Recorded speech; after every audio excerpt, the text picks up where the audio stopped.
Hey guys, welcome back to Dream Analytica. This is going to be the fourth and final part of more on the anima. This is going to be the culmination of everything we talked about. I know it's been a long journey, and there's just so much to cover on the anima that quite possibly I haven't covered everything. But in this video, we're going to talk about anima as your soul and what it means in regards to the positive aspect of the anima, what it all means, why do we have to do this kind of work in psychology, and why it's so important, especially nowadays with everything going on in the world.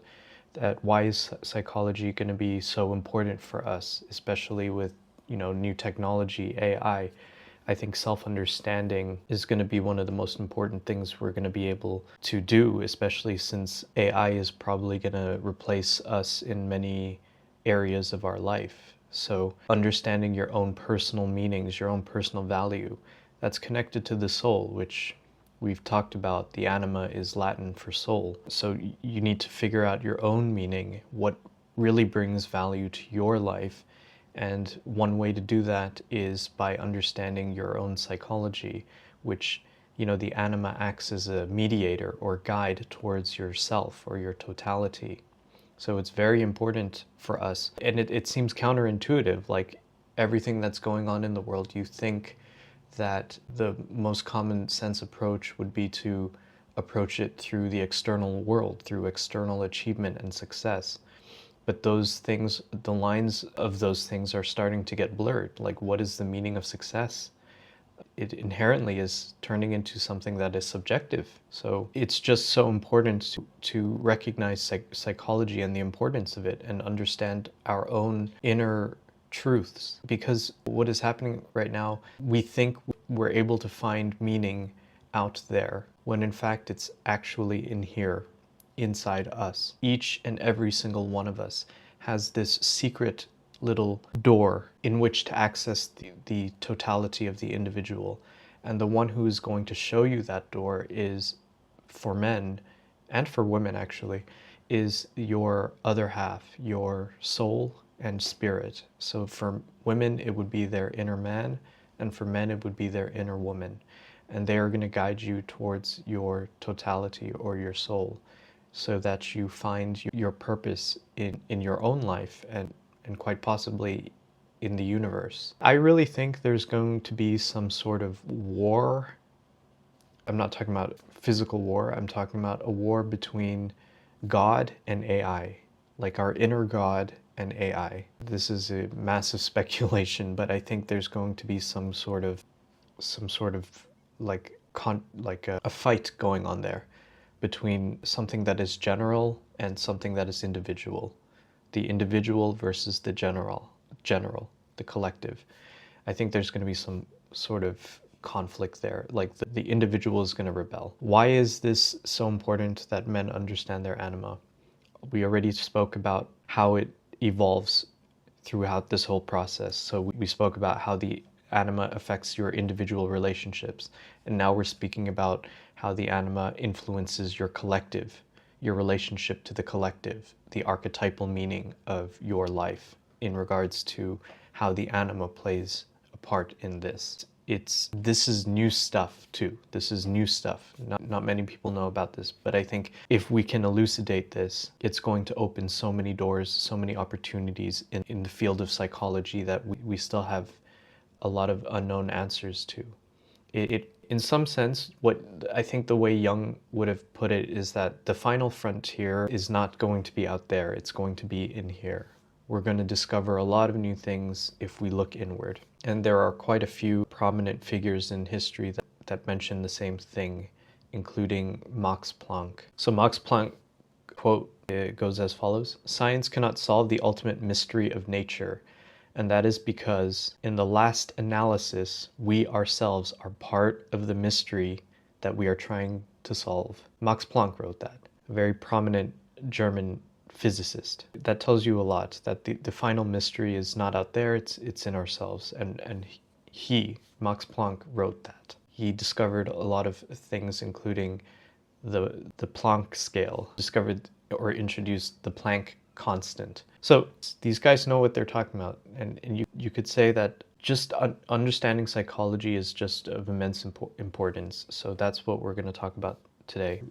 That was kind of a long intro, but I think it's important to understand the context of what we're doing here, because we can sort of get lost standing too close to the equation or the problem. We are the problem. We are the equation that needs to be solved. We are the final equation. So the anima has just as many important roles as it does negative. We try to elucidate the negative roles mainly because that's exactly how we would like to approach problems, from the difficult aspect first, then in their more positive aspect later. So they're negative and then they're positive. That's sort of what we learned in design school as well, is when you're giving a critique, you want to highlight the negative and then end with positive, so that it's just easier to digest that way. So the anima, in terms of projection, what we talked about before, why is projection and taking it back so important, and why is it sometimes inevitable that we as men project the anima?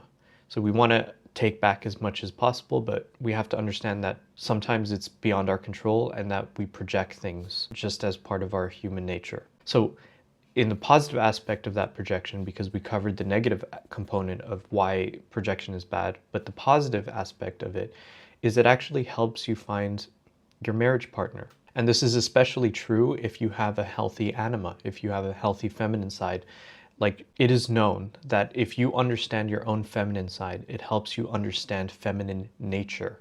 So it's almost like she helps you understand the opposite sex better. So what that means is that if you have a healthy anima, you project that image outward, and you are looking for a good partner for you, she's going to teach you, she's going to help you in doing that. She's acting like your partner to help you find the right partner in real life, the human partner, because she is a feminine nature. She helps you understand feminine nature.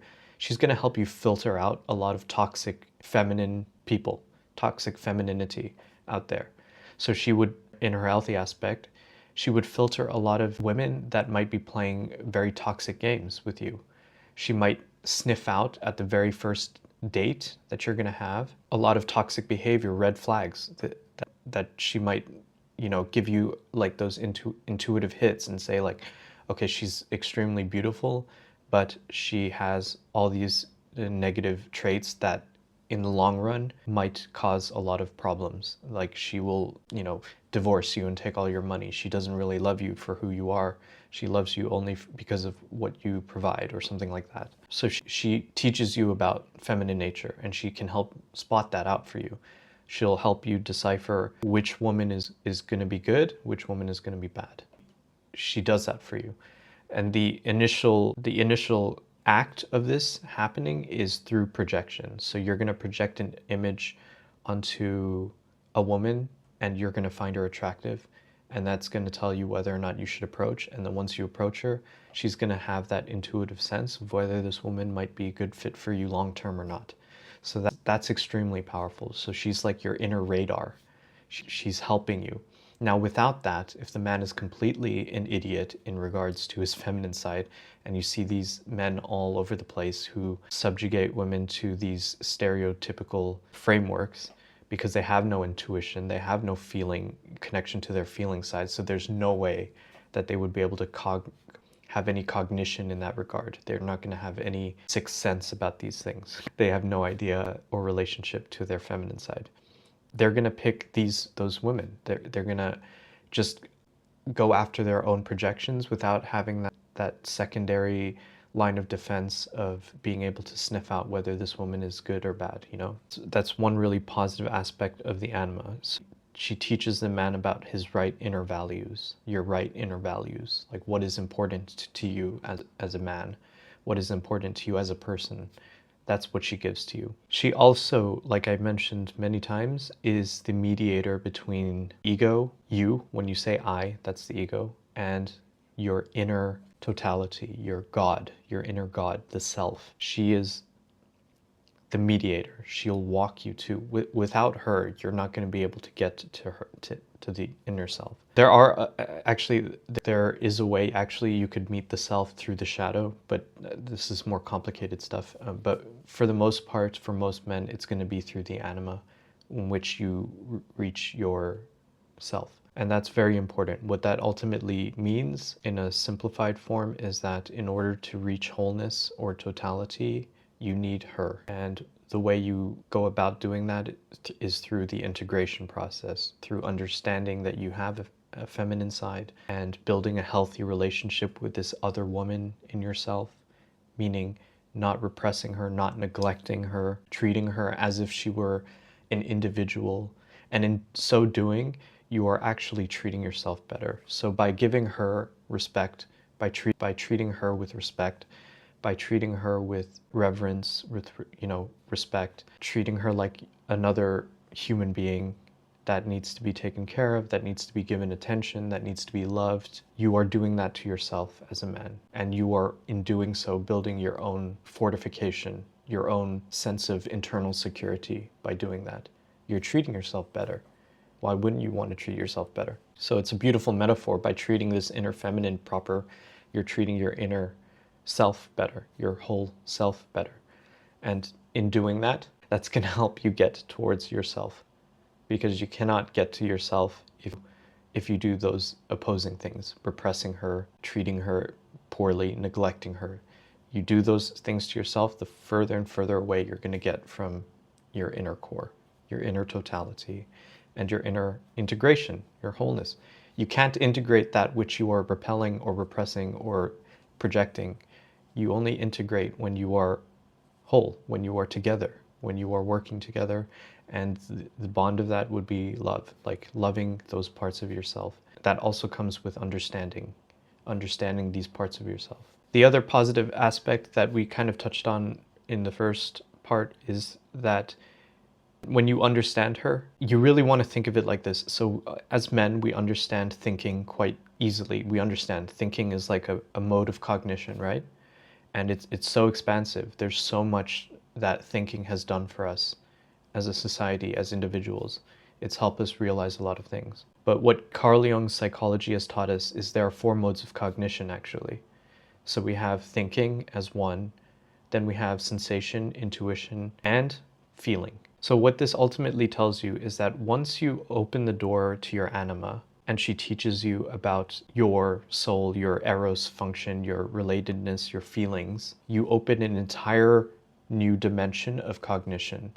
Just as you have this entire world of thinking, thinking is not the only dimension. There is feeling, there is sensation, and there is intuition. These are all different dimensions of cognition. So once you get in touch with your anima, you are effectively getting in touch with a whole different dimension of cognition, which is feeling. What this means is that you become more attuned emotionally to your environment. It helps you build stronger relationships with people. It helps you see things completely different from what you would have seen if you were using only thinking alone. That is incredibly powerful, that very few men have understood in the past, that there's this whole new world of cognition. It's just incredible. Like, you can feel things. Like, men will have a sort of unconscious, intuitive sense about these things, like the feeling, but they just don't understand what it is. Once you open that door, once you unlock that door to your inferior function, it's like a superpower that connects you to so many different people. And if you suffer from loneliness because of your thinking, because thinking tends to do that, it sort of, dissects things and breaks things down into categories and separates things. The feeling aspect will do the opposite. It'll reunite you with people. It'll reconnect you, because that's what the eros function is for. It's for relatedness, love. So it opens a whole new dimension of cognition for you.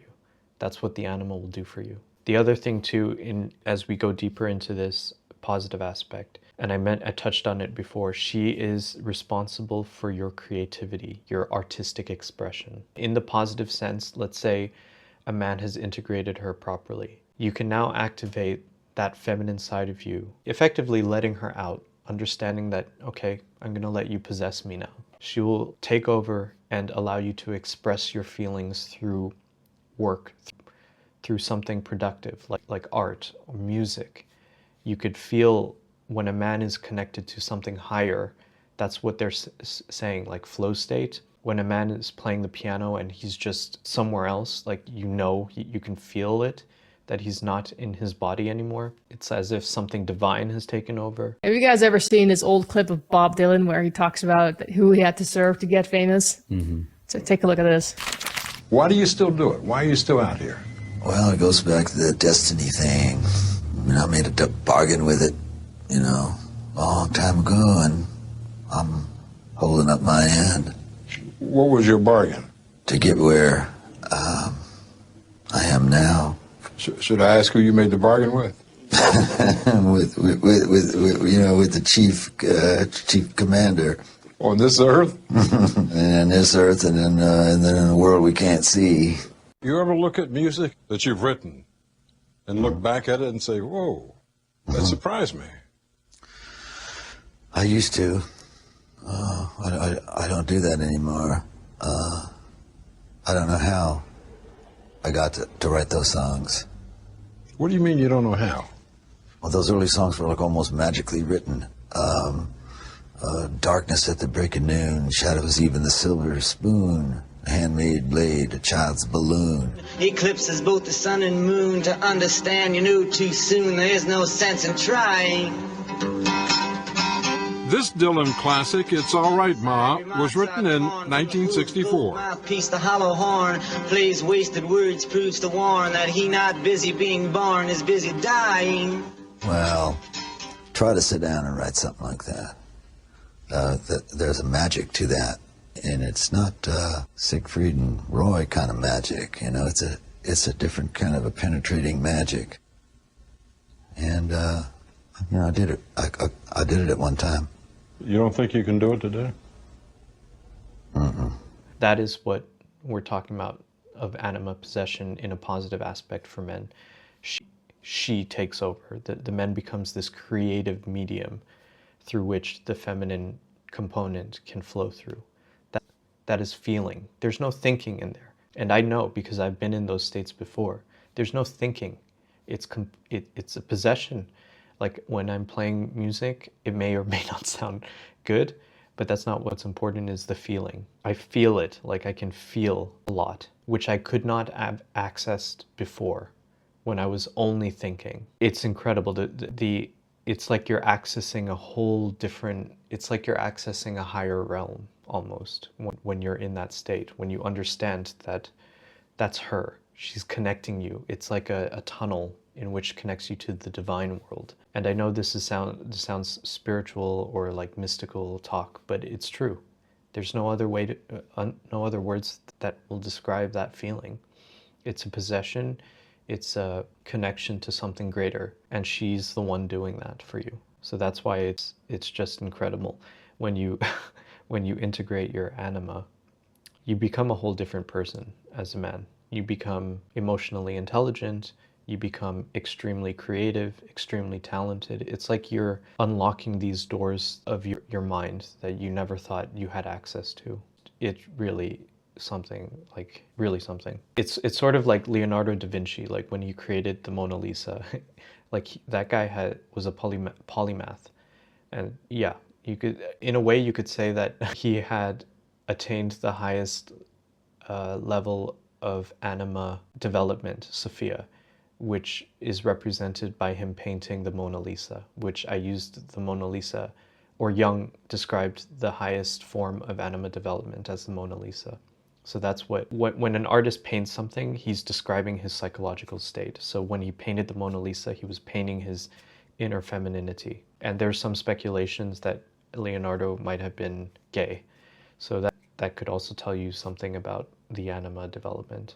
Yeah, I'm not going to get into that, but that's a really good example of the highest attainment of anima development. And you could see his relationship to his creative side, his intellect, his philosophical writings is just profound.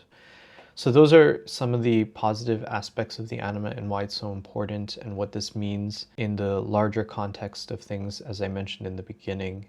psychology is going to play an ever-increasing role, especially as we slowly lose our understanding of individuality because of, technology and AI. One friend put it too, because a lot of speculation is going around about how AI is going to take a lot of our jobs and stuff like that. We had made a prediction quite a long time ago, actually, that it's the imperfection of the human that will be desirable in the future. It is similar to how the Japanese make a lot of handmade products, from samurai swords, from mats to, from, even cooking, like all these things that are imperfectly perfect, that are handmade, is going to be the most desirable thing. And that comes with an understanding of your own psychology. Like, you need to understand yourself to get to that stage and understand what really matters to you, and understand your imperfection as a human. Because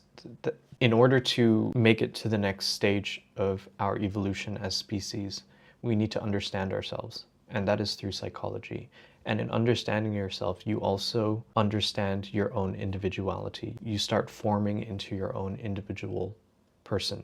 This is the process of individuation. That is going to be the most important step in the coming years, in my opinion. Especially, there's some difficulty in me saying this, but there's some aspect of the boomer population really struggling with their own life timeline, because they have not understood this aspect. Effectively, I'm not saying all of them, I'm just saying for a significant majority, and I've spoken to them. And this is not a blame game or anything like that. I'm just mentioning this as my understanding is what Carl Jung mentioned, the unlived life. They are effectively so terrified of the end, of death, of letting go, that they are unable to let go. And so you see this in the state of our world, in the state of our economy, in the state of our society, the split, and the hoarding of so much resource, and just the complete mistreatment of the environment. In a way, I'm not saying this for everyone of the boomer population, but in a way, it's like they're trying to take the world with them. They're like taking the whole boat with them. They're like, if I'm not going to make it, neither are you. They have left, again, I'm so kind of passionate about this, but like they did not think about the next generation. They did not I feel like I'm speaking for myself here, but I feel like a lot of millennials are in the same boat, as well as Gen Z. I think about the next generation a lot, not just people, but animals too. Like, I think about the environment, and I care very much about the environment. And that's also what the anima does. She connects you back with your nature. She connects you back with your feelings and your values, which is, this is mine, this is mine. But I do care very much about the next generation. And this is why I'm, doing psychology, because I think it's going to be extremely important that it's not going to be solved out there, it's going to be solved in here. And it's about human connection.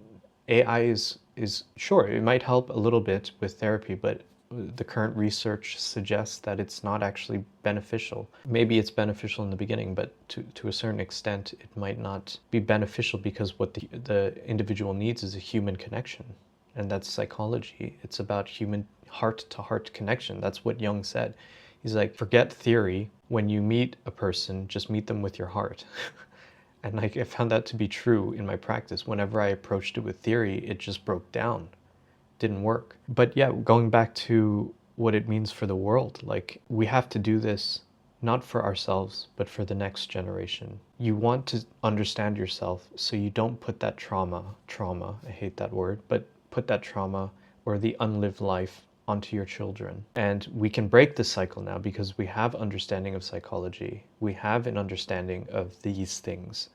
We have an understanding now that if we don't live fully in our lives, it's going to pass down to our children, and they're going to suffer in our place, just as we are suffering as millennials and Gen Xers for our parents' mistakes because of their unlived life.